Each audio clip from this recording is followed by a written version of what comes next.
बहुत बहुत स्वागत है दोस्तों आपका हमारे यूट्यूब चैनल HSP क्लासेज में। हम लोग इतिहास पढ़ रहे थे, आज उसी के अंतर्गत पढ़ेंगे पुष्यभूति वंश या वर्धन वंश। कुछ टाइप का पढ़ेंगे और इसके साथ साथ थोड़ा थोड़ा डिस्क्राइब करते हुए पढ़ेंगे। तो सबसे पहले जो सवाल बनता है आपका कि पुष्यभूति या वर्धन वंश का संस्थापक कौन था। इसके संस्थापक जो थे पुष्यभूति थे। दोस्तों गुप्ता वंश था, गुप्ता वंश का पतन हुआ, तो इसके पतन के बाद आपका ये पुष्यभूति वंश या वर्धन वंश का स्थापना हुआ। और इनकी राजधानी क्या थी? पुष्यभूति वंश की राजधानी आपकी थानेश्वर थी। थानेश्वर आपकी वर्तमान में कहाँ है? हरियाणा प्रांत के कुरुक्षेत्र जिले में थानेश्वर एक स्थान है। यहीं पे आपकी एनएसजी की ट्रेनिंग भी होती है। एनएसजी की ट्रेनिंग जो होती है यही आपका थानेश्वर है वर्तमान में। और इसकी जो स्वतंत्रता के स्वतंत्र वर्धन वंश की स्थापना जो की है वो प्रभाकर वर्धन की है। प्रभाकर वर्धन कौन थे? आपके पुष्यभूति जो थे उन्हीं के सुपुत्र थे प्रभाकर वर्धन। और ये बहुत महान और प्रभावशाली शासक हुए थे आपके। उसके बाद आपका अगला क्वेश्चन है कि किस शासक ने परम भट्टारक और महाराजाधिराज जैसी सम्मानजनक उपाधियां धारण की थी? तो प्रभाकर वर्धन आपके ये सब उपाधियां धारण करने वाले राजा हुए थे। और इनके एक पुत्र और पुत्री हुए। इनके पुत्र का नाम था हर्षवर्धन और पुत्री इनकी हुई थी राजश्री।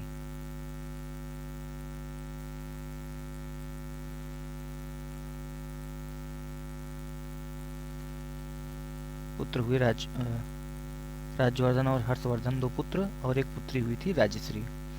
राजश्री की जो शादी हुई थी इनके पति के नाम था इनका ग्रह वर्मा।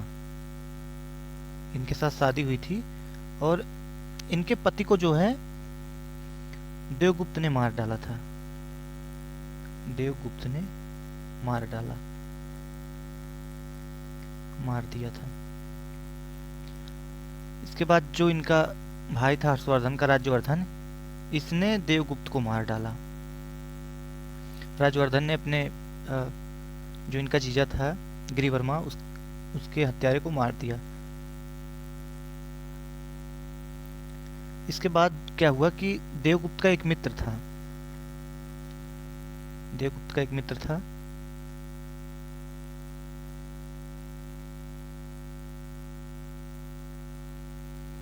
शशांक।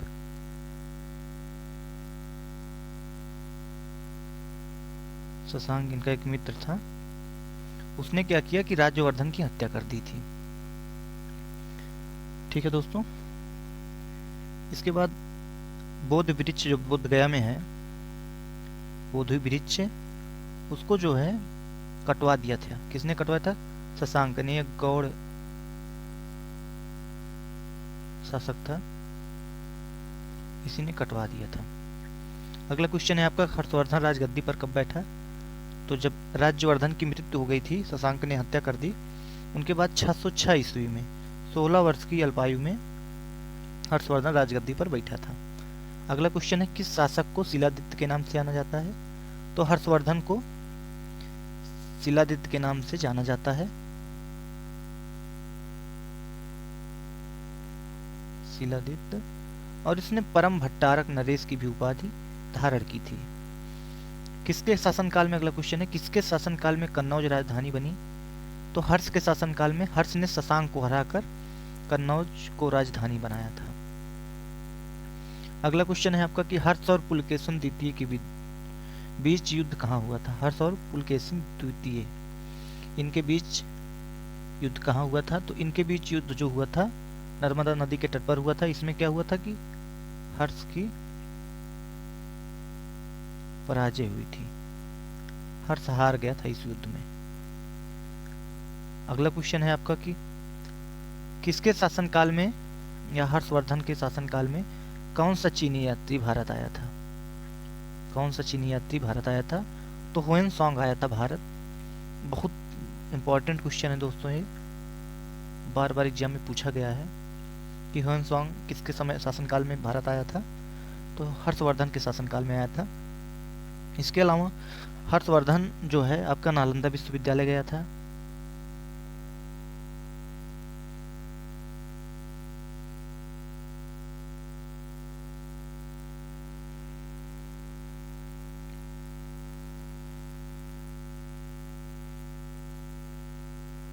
नालंदा विश्वविद्यालय में पढ़ा, बौद्ध ग्रंथों का अध्ययन किया,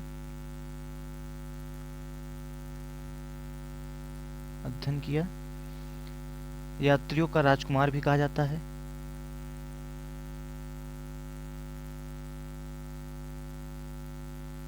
इसको यात्रियों का राजकुमार कहा जाता है। नीति का पंडित कहा जाता है। ये ह्वेनसांग को कहा जाता है। ठीक है दोस्तों, इसके बाद अगला क्वेश्चन है, किस शासक ने कश्मीर के शासक से बुद्ध के दांतों के अवशेष बलपूर्वक प्राप्त किए थे? तो हर्षवर्धन ने प्राप्त किए थे। इसके अलावा दोस्तों हर्षवर्धन आपका जो था, हर्षवर्धन बौद्ध धर्म की किस शाखा का अनुयायी था? तो हर्षवर्धन बौद्ध धर्म की महायान शाखा का अनुयायी था। चतुर्थ बौद्ध संगीति जब कनिष्क के समय में हुई थी तो महायान और हीनयान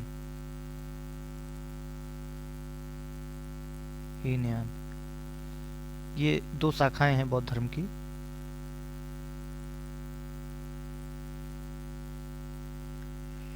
इसमें महायान शाखा से आपके हर्षवर्धन थे, आपके कनिष्क भी महायान शाखा से ही थे। कनिष्क भी आपके महायान शाखा से थे। और हर्षवर्धन ने बौद्ध धर्म को अपनाने से पहले शैव धर्म को अपनाया हुआ था। शैव धर्म, शिव शंकर के पुजारी थे, शैव धर्म को अपनाया हुआ था। और हर्षवर्धन ने बौद्ध धर्म को जो अपनाया था ह्वेनसांग से मिलने के बाद अपनाया। ह्वेनसांग से मुलाकात के बाद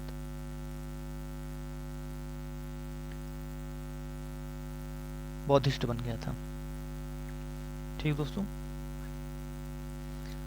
इसके अलावा हर्षवर्धन के ही शासनकाल में नालंदा जो था, नालंदा विश्वविद्यालय भी ये बौद्ध शिक्षा का केंद्र था, बौद्ध धर्म की शिक्षाओं का केंद्र था। अगला क्वेश्चन है कि हर्ष के समय प्रयाग में कितने वर्षों में एक समारोह आयोजित किया जाता था जिसे महामोच परिषद कहा जाता था? तो प्रत्येक 5वें वर्ष दोस्तों प्रयागराज यानी इलाहाबाद में एक बहुत बड़ा समारोह किया जाता था जिसे महामोच परिषद कहा जाता था। प्रत्येक 5 वर्षों में किया जाता था। और ह्वेनसांग जो था इसी के 6वें समारोह में आपका जो है ह्वेनसांग भाग लिया था।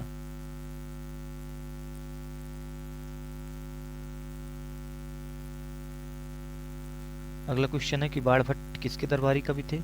हर्षवर्धन के दरबारी कवि थे। बाणभट्ट की कौन कौन सी रचनाएं हैं? 2 रचनाएं हैं। पहला हर्षचरित्र, दूसरा आपका कादम्बरी है। ये बाणभट्ट की दोनों रचनाएं हैं।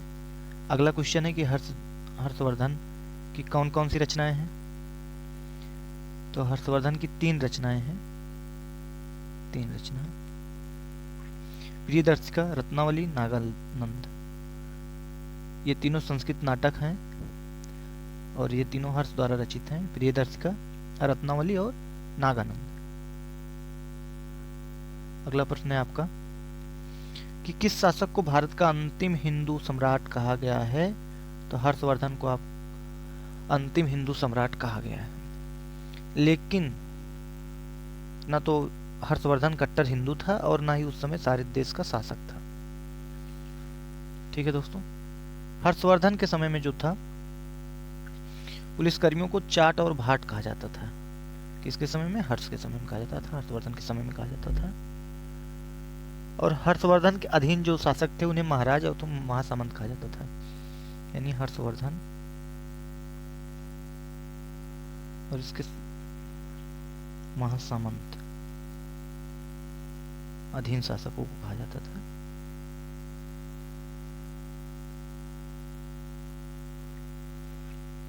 ठीक है दोस्तों, अगला क्वेश्चन है कि सिंचाई के साधन के रूप में तुला यंत्र यानी जल पंप का उल्लेख कहाँ मिलता है? हर्षचरित में, जो कि किसकी रचना है? आपके बाण भट्ट की रचना है।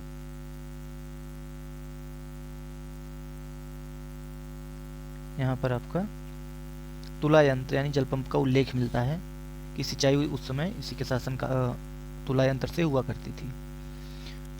अगला प्रश्न है आपका कि हर्ष के समय मथुरा किसके लिए प्रसिद्ध था? तो हर्ष के समय में मथुरा सूती वस्त्रों के निर्माण हेतु प्रसिद्ध था, जबकि कनिष्क के समय में, कनिष्क के काल में मूर्तिकला के लिए मथुरा जाना जाता था। दोस्तों, ये आज की क्लास रही। उम्मीद है आपको क्लास पसंद आई होगी। हमारे YouTube चैनल HSP क्लासेज को लाइक शेयर सब्सक्राइब कीजिए। Thank you. मिलते हैं आपसे अगली क्लास में।